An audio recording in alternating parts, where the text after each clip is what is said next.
So, hi again, everybody, and my name is Eduardo Lees. I'm the Global Opportunities Manager, and this presentation is going to be covering the opportunities that are available for you to study and work abroad, and how to think about the kind of placements you might want to do and how to find them. So just to give you an overview of the opportunities that we support, we really divide it into two areas. So you can do something as part of your degree, so you can study at a partner university for a term as part of your degree. This depends on your academic department and depends on the opportunities within your department. And then the other side is kind of more flexible, I guess, is we fund students to do studying or working or volunteering abroad over the summer. And that can be working abroad in Europe for 2 to 3 months, where you can get some funding from Erasmus. Study, work or volunteer abroad for 2 months or less, funded by Santander or Goldsmiths. Or you can do virtual global opportunities as well, which is something that we introduced last year when students couldn't travel, but actually allows you to gain some international experience from home. So also something to consider.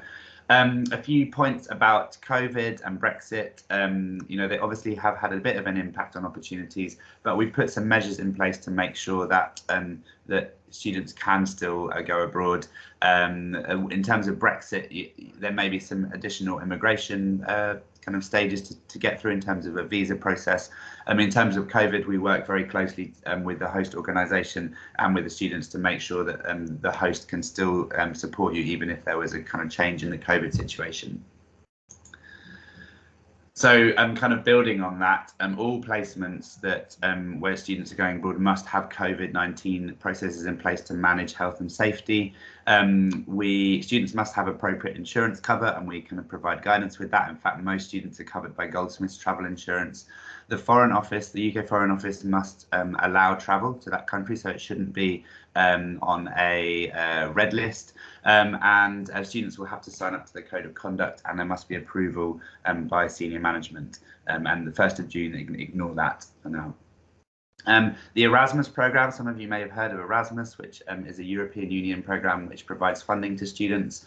The UK, as we've left the EU, the UK has decided to no longer take part in Erasmus in the future, but we have got Erasmus funding for the next 2 years, so there is still some Erasmus funding. And then there's a new scheme, a new UK scheme called the Turing Scheme, which will provide ongoing funding for students at UK universities to study and work abroad.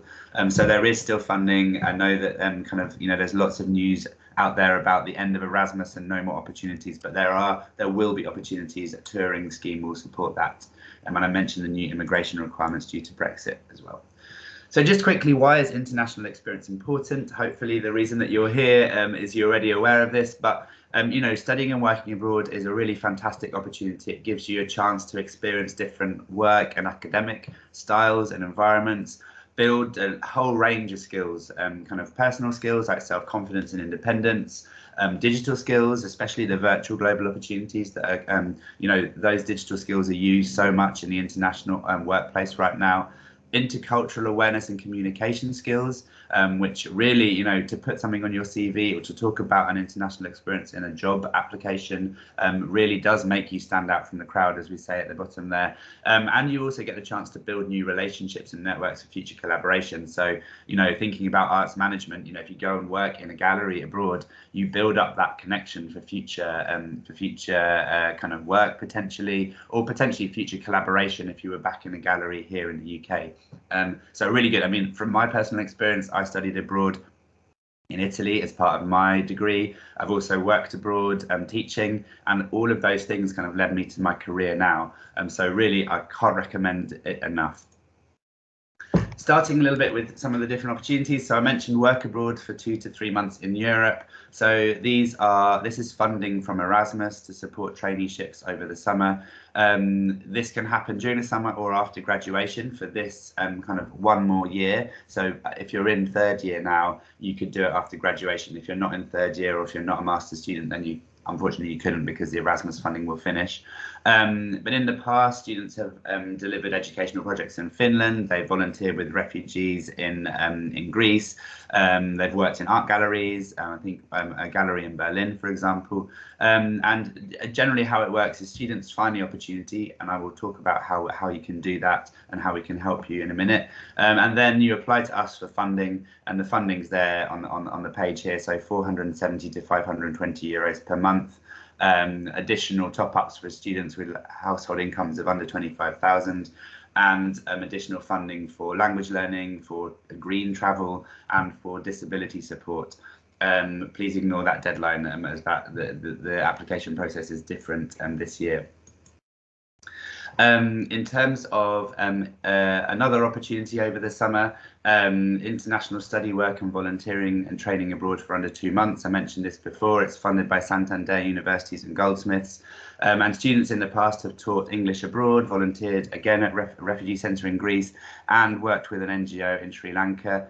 This funding is worldwide. Again, the students, you kind of find your own opportunity, and then you apply to us for funding, and all students can apply for up to £500 of funding towards the cost. And if you meet our widening participation criteria, then you can apply for up to £1,500. Applications will open in January. That April deadline is not relevant, but we'll at the moment really it's about kind of thinking about the opportunities. Thinking about the placement requirements, they must be linked to study or future career. 2 to 3 month internships must be full-time and must have a structured program of activity. It must be hosted by an organisation and must be outside of the UK and not in your home country. And they must have policies in place to manage the risk of COVID-19. Generally, these are the dates from last year, but generally will need to take place over the summer, to give you an idea. So virtual global opportunities, these, as I mentioned already, are really fantastic to build opportunities to build your skills from home. You can study or work virtually while engaging internationally. They must involve interacting virtually with participants from across the world.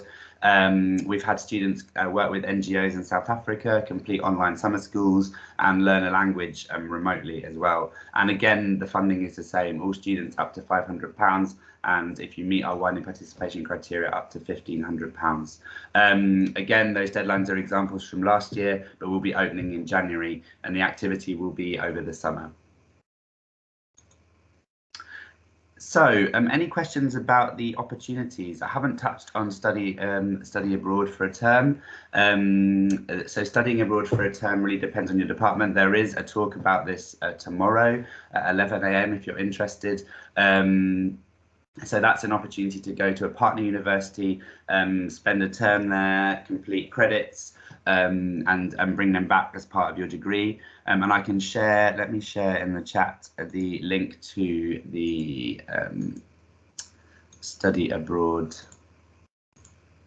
page. And then you can have a look at that as well if you're interested in studying abroad for a term. There we go. I'll just put this in.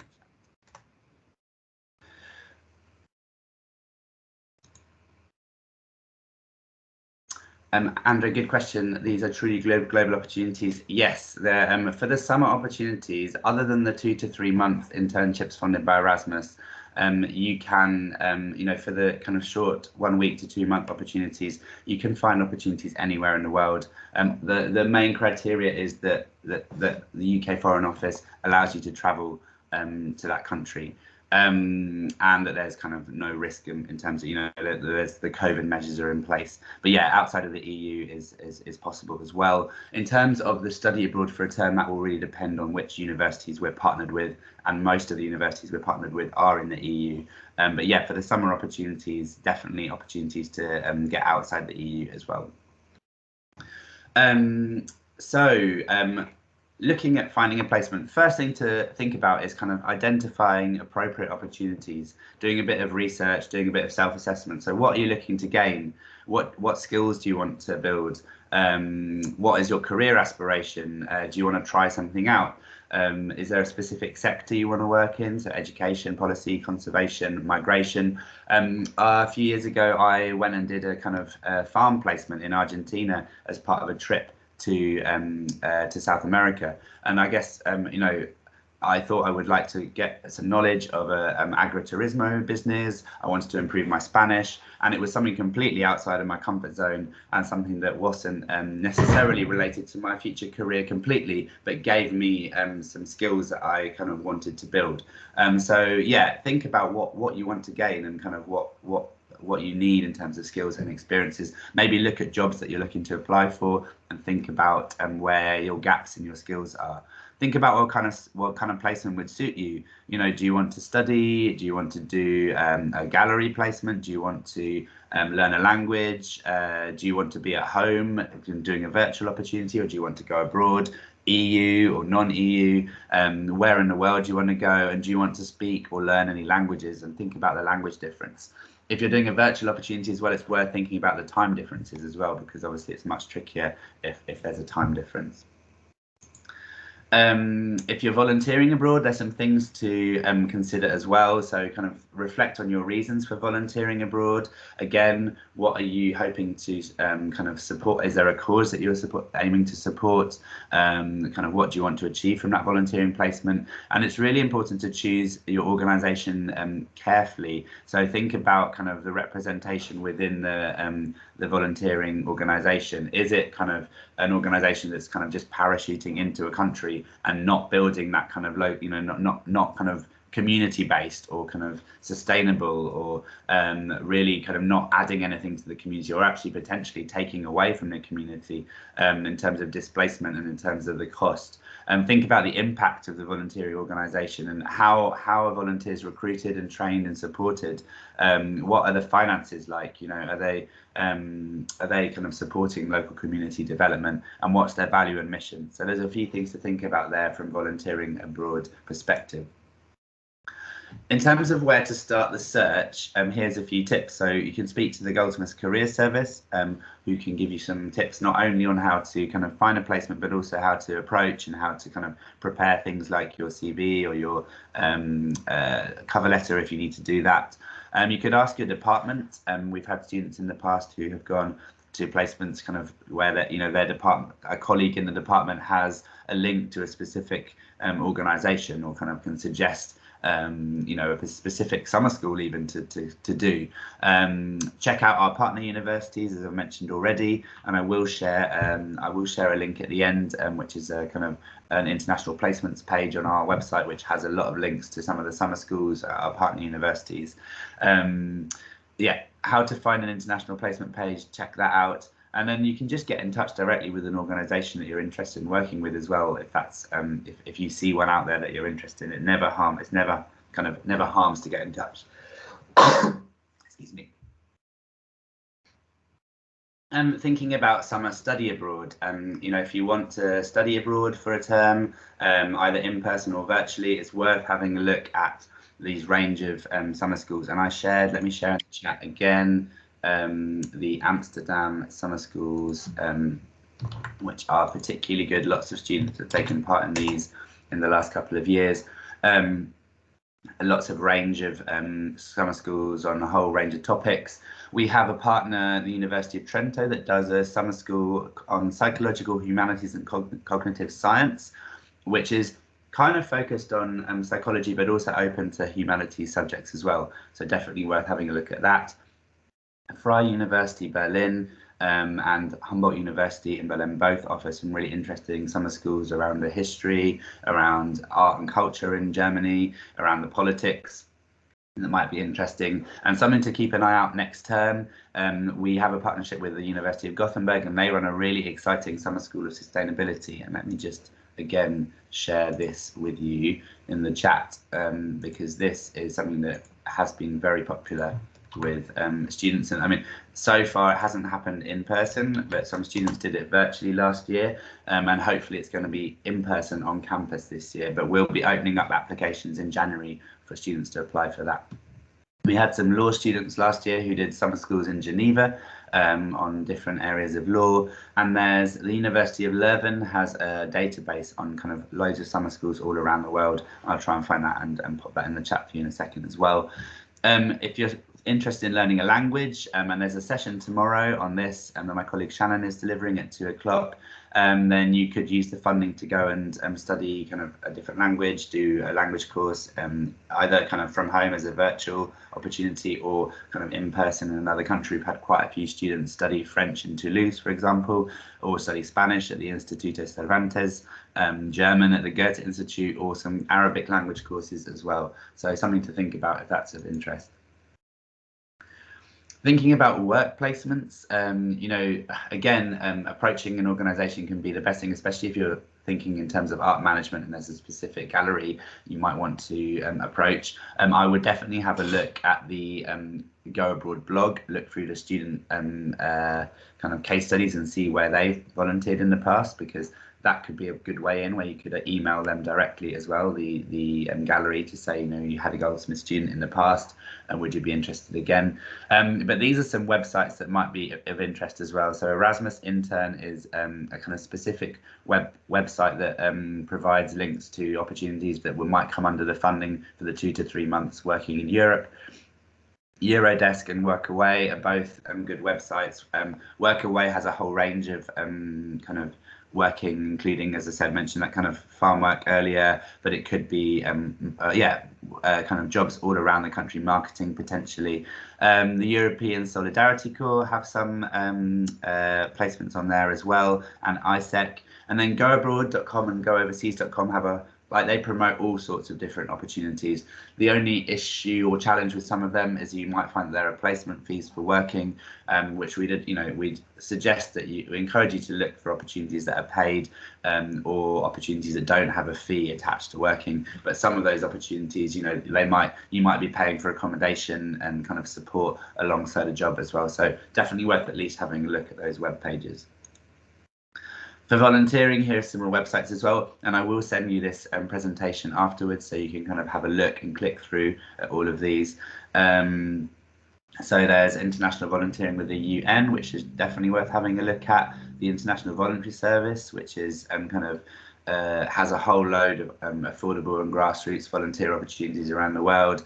International Citizen Service and VSO are both very reputable volunteering organisations.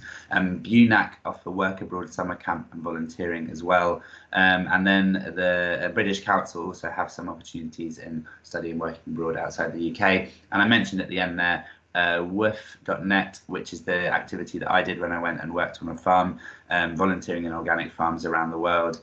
It was challenging work for sure, and you definitely have to do the research into the organisation it's hosting. But yeah, definitely something to think about if you fancy something like that. A few tips on how to approach an organisation. There's a kind of traditional approach of responding to advertised opportunities. Always worth thinking about that, how you approach, you know, write a very kind of professional sounding email. You might want to attach a CV. You might want to kind of like highlight your skills, or if there's a proper application process, then obviously complete that. And I'm doing a session on Friday around how to write a good application for funding, but it can also touch on applications for external opportunities as well. But make sure you kind of answer the questions, make sure you focus on your skills and experience and what you can bring to the organisation. Yeah, and definitely worth either, you know, any applications, either you can run them past us in the team, in the Global Opportunities team, or talk to the Careers Service. The other approach is a like kind of non-traditional or speculative approach. So you might just send a cover letter and an email to an organisation, say, look, I'm interested in doing this over the summer. Have you got any opportunities?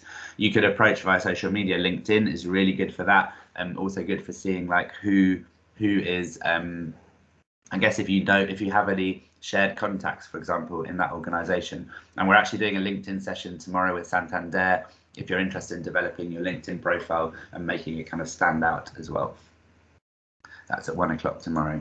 So the other thing to think about is obviously the right opportunity, the right country, but also making sure that it's the right place for you. So think about your needs. You know, do you have a specific religion? Do you need to kind of follow that religion while you're abroad? How are you going to do that? Is there an opportunity to do that locally? Do you have specific dietary requirements or haircutting requirements or specific things that you might need while you're abroad? So think about that when you're researching the opportunities. What are the attitudes in your host country, towards different identities? For example, if you identify as LGBTQ+, what are the identity? What are the attitudes towards that in the country you're going to? And we've got, I'm going to share it here, information on our webpage around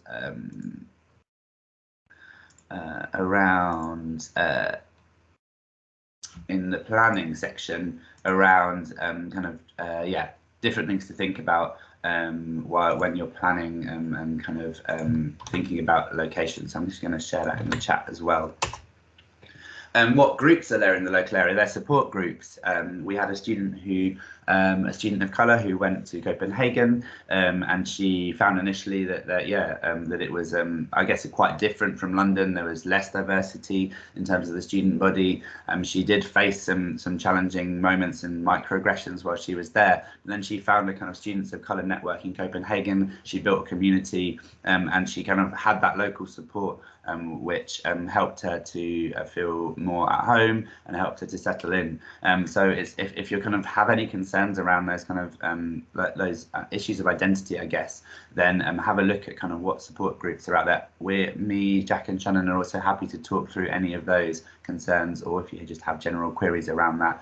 You might want to, if you're working at an organisation or even studying, you might want to look at what the equality and diversity policy is, what's their accessibility approach. If you if you have additional support requirements, is the placement accessible? Can you kind of complete the placement? And again, happy to talk through some of that guidance if you need to. And then look at what other people have said. What are the reviews? Can you find out any information? That's always good. Word of mouth is always helpful. In terms of just support you get from the team, kind of wraparound support from us while you're doing a placement. All students who we fund will get a pre-departure briefing where we'll talk through the kind of things to help you prepare and all the paperwork that you need to do. We have a guidance handbook, we have web pages, the planning one I've just shared, for example, that provide a lot of information and support. We complete a check-in with students and we're always available. You can just email us while you're abroad as well if you have kind of challenges or questions. You can still access the support services at Goldsmiths, so wellbeing support, for example. We do a returners and careers event when you come back from your experience, international experience, to kind of reflect on the experience that you've had and the skills that you've gained. The different web pages around kind of diversity or identity abroad on our web page also give lots of kind of support to think around that kind of area. And we provide, we're all in the team, we're trained mental health first aiders, but we also provide some guidance through an organisation called Student Minds, which provides kind of support, I guess, in terms of how to build a network and build a support system for you while you're abroad, to kind of manage any mental health concerns. And often a lot of the organisations may also have mental health support. If you're going to a partner university, we will check whether there is kind of mental health support in place. One thing you might want to consider if you're doing a work kind of a placement or a skills-based placement is you could combine it with the careers kind of professional development award, the Gold Award. You can use this as the kind of activity for that award, and the kind of pre-departure briefing and the returners event can count towards your workshops. So definitely think about that. Definitely have a look at the Gold Award. Even if you didn't combine it, it's still a really fantastic thing to take part in, and I would really encourage you to have a look at that. It helps you to kind of present your skills to employers and make you stand out again. In terms of how to get involved, online applications will open on our Go Abroad web pages. So Study Abroad for a Term is now open. So the deadline is the 14th of March. And as I said, there's a talk tomorrow about that. You do have plenty of time to consider that. But yeah, just the applications are now open. Go Abroad opens in January, and the deadlines will be towards the end of the spring term. So as you saw from earlier slides, it was in April, but yeah, it tends to be at the beginning of April, the deadline for the Go Abroad activity. So that's the summer activities. Students who meet our widening participation criteria are eligible for additional funding, and I'll just show you that in a second. But we have guidance on application writing on the Go Abroad blog. I'm doing, as I said already, a session on how to write a good application on Friday at 11 o'clock. But there are other Go Abroad week events that are happening this week, and there will be more activities next term to support you. This is really, because we haven't opened applications for summer opportunities at the moment, this is really the chance to start researching, to start looking for placements. This is the widening participation criteria. If you meet this criteria, you may be eligible for additional funding. So again, I'll share these slides afterwards. There's a lot to take in, but yeah, you have a look at that, and that will make you eligible for additional funding. But just to reiterate, all students can apply for the baseline funding, so there's opportunities for all students to study and work abroad.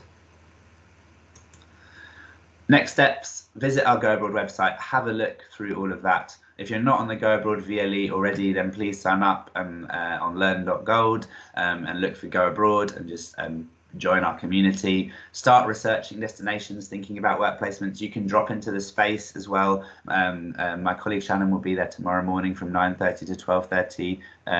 Oh no, is it this morning? It's Wednesday today. Yeah, she's there until 12:30 today. If you did want to pop in, but we're generally be in the space kind of during term time. If you want to drop in on a Wednesday morning, or you could just arrange a one-to-one meeting with one of the team to have a quick chat through or share some ideas with us. Have a look at the Go Abroad blog. Let me find that for you here. And read student stories, and yeah, please put in an application and get involved. That's the main thing. So I think that's everything. Thank you for listening. I will stop the recording in 1 second. I'm just going to share an evaluation form with you, if you're happy to fill that out for me, just to let me know how the talk went. But I will stop the recording now, and then we can have some Q&A. Let me just put this in here. Then we can have some Q&A in case you have any questions. I also appreciate it's now 11:30, so feel free to leave as well. But thank you very much for joining. I hope it's been useful, and please do get involved. These are really exciting opportunities. Thanks very much.